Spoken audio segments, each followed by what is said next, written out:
Aujourd'hui, je vais vous expliquer comment accorder un kick sur un morceau en utilisant l'effet de drum bus, qui est un effet qui est apparu dans Live 10, qui est une espèce de couteau suisse de la batterie.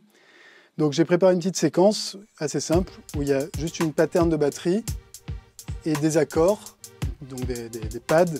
C'est un accord de sol et un accord de do, et donc je vais faire en sorte que mon kick, qui pour le moment ne joue pas vraiment de notes, joue des notes qui soient accordées aux deux accords sol et do. Donc sur ma piste de drums, je vais rajouter l'effet drum bus. Et pour que le kick fasse une note, je vais monter le paramètre boom.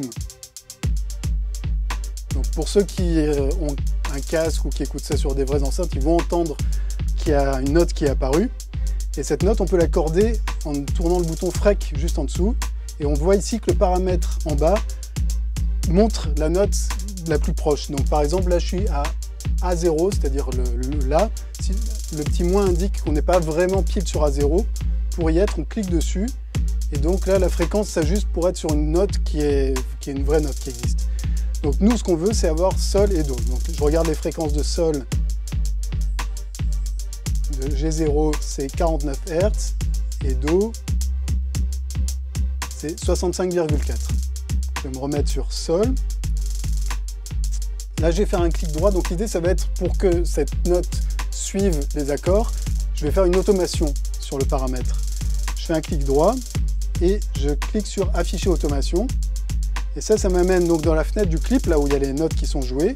Et donc on voit que la ligne, pour le moment, elle est en pointillé sur 49 Hz. Donc je vais confirmer que je veux bien 49 Hz pour les deux premières mesures. Et pour la deuxième mesure, j'ai dit que je voulais 65,4 Hz.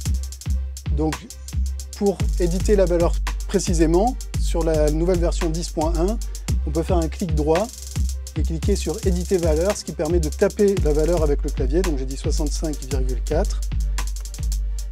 Et donc maintenant, si je vais sur mon paramètre, sur mon effet drum bus, je vois bien qu'ici j'ai la note Sol pour les deux premières mesures et Do pour les deux suivantes.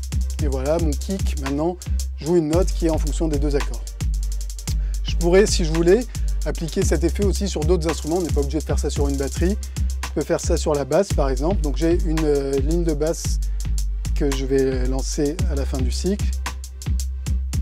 Donc maintenant, voilà, donc on voit les notes, elles jouent Sol, Sol, Sol, Do, Do, Do.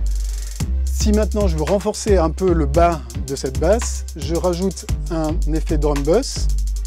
Et pour que